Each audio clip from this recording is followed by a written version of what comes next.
Ky ka vënë në dispozicion për ndërtimin e pistës së Formula 1 në Elbasan 230 milion euro. Si u dasha investuar me kaq milion euro në një pistë për punë qefi, punë reklame, punë propagande, punë deliri madhështie, dhe ka lënë vendin jo vetëm pensionet, po ka lënë dhe mira fëmijë pa qerë dhe kopshe dhe shkolla.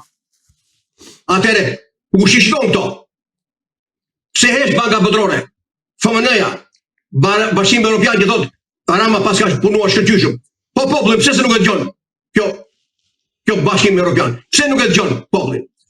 Po fulmi, po pse ndodhin këto gjëra? Pse heshti? Pse nuk na pranoi ta bisedojë? Edhe vazhdo të mos bisedojmë me pensionistët. Se fajin këtu e ka dhe media. Media masimet maj. Juve u mori votat ai aq donte. Po pra po puna është që po media që s'na mori votat, pse masimet maj për pensionet fton vetëm ekspertët e ekonomist, flet gazetar, ekonomist e tjerë apo politikan dhe nuk na fton ne pensionistëve?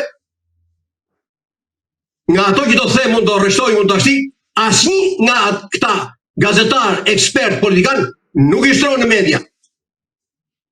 Mbase janë pjesë e skenarit kundër pensionistëve. Dhe unë jo vetë dëgjoj, por jam i bindur dhe kam thënë këtë kudo sa herë që kam folur.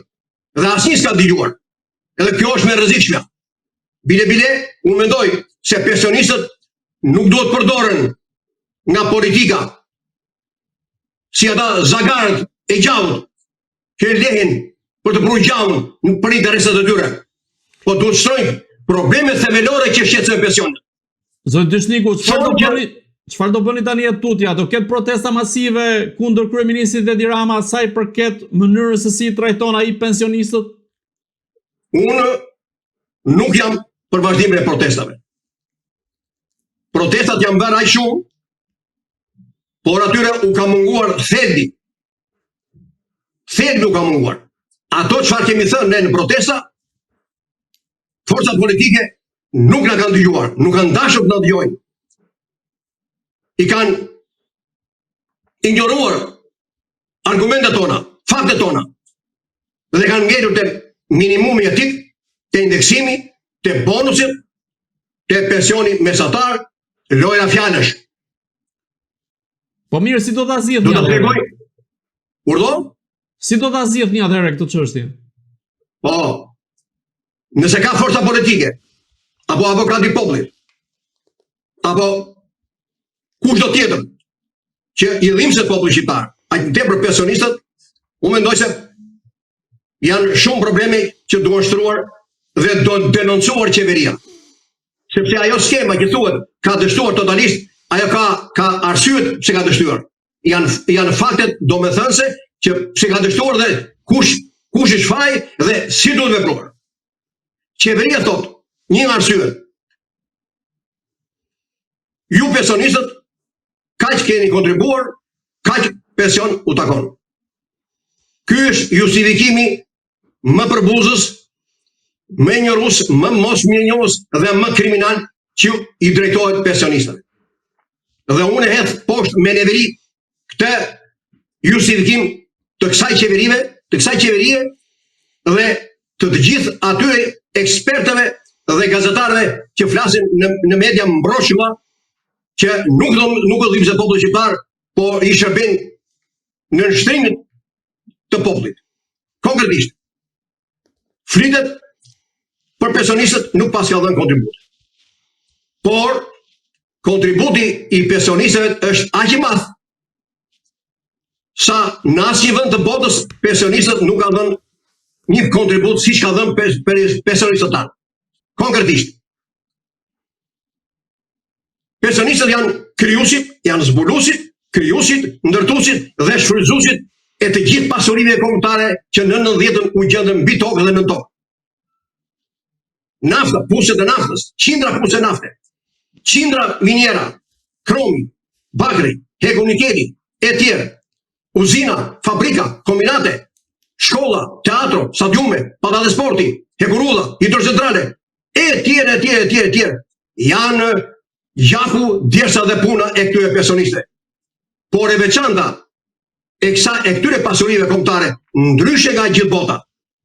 Kjo pasuri ishte jula kombëtare, jula populli. Nuk ishte pronë private, që ta shfrytëzonte dikur thoshte është prona ime. Ndryshe nga gjithë bota.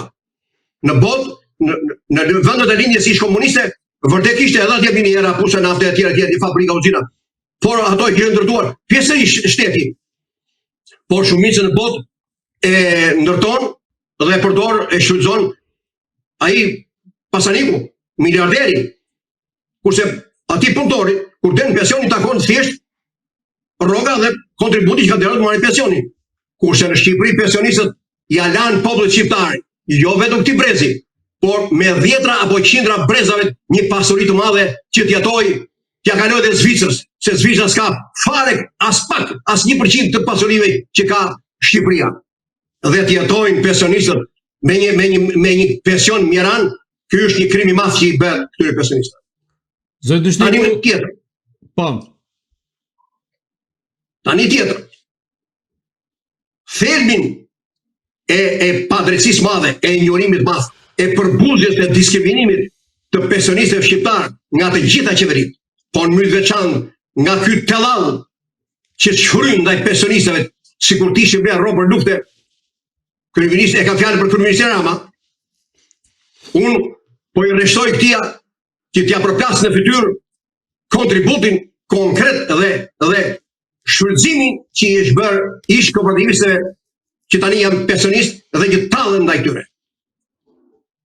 Dihet që kooperativat bujqësore kanë qenë pronë e grupit. Fshatarët, ish kooperativistë, pagueshin atë kohë me ditë pune për punën që bënin në kooperativë. Me një rrogë që shkonte mesatarisht 2-3 lekë në muaj. Dhe mbi bazën e kësaj rroge, burokratët dhe anti-shqiptarët e mbas 90-s i llogarisin këtyre pensionin, që është jo vetëm e pa drejtë, po është përbuzse, nuk di, është e nevritshme një logjikë e tillë, që edhe akoma nuk duan ta pranojnë. Konkretisht, kooperativistët prodhonin shumë. Me prodhimet e kooperativës ushqehej gjithë Shqipëria. Mbusheshin rezerva gjigande shtetërore me ushqime edhe me pjesë këmbimi e tjerë, që në rast të lufte të luftohej e të ushqehej populli dhe ushtria për 5 vjet. E dyta, me prodhimet më cilësore të bujqësisë furnizohesh, eksportoheshin mandrat më cilësore, dhe nga ato mandra vilesh një sasi e madhe valute me cilën blihesh vend e parë për ekonominë dhe pjesë këmbimi apo pajisje për qindra fabrika, uzina, kombinate, hidrocentrale, hekuru dhe tjerë. Por nga të gjitha këto prodhime, ky kontribut ka që madh, shteti si pagon nga si lek kooperativës, ja merrte si plan shteti. Dakor, po pensioni më të madh sot e merr deputeti dhe jo ish kooperativisti apo ai që ka do flas edhe për atë. Unë po flas tani çfarë padrejtie e madhe i bën ky sistem. Se ai sistem ashtu e gjikonte. Ashtu e sistem, sa ato e dim, e kemi diskutuar. Jo, se po me atë rrogën atij sistemi paguhen kooperativistët sot. Bile me logjikën e sotme, jo me logjikën e atërshme. Se vërtet thonë këta, edhe ashtu është që në Shqipëri ka ekzistuar diktatura me egër komuniste në botë. Po mirë, këta fshatarë me kaq rrogë dhe me gjithë të prodhime e kontributet madh që kanë dhënë që nuk i paguash as i lek. A bën pjesë kjo në atë diktaturë që kanë luajtur këta kooperativistë? Si është problem ky sistem këtyre kooperativistëve duke u tallur? Po si po është pra? Ja, kjo është pra.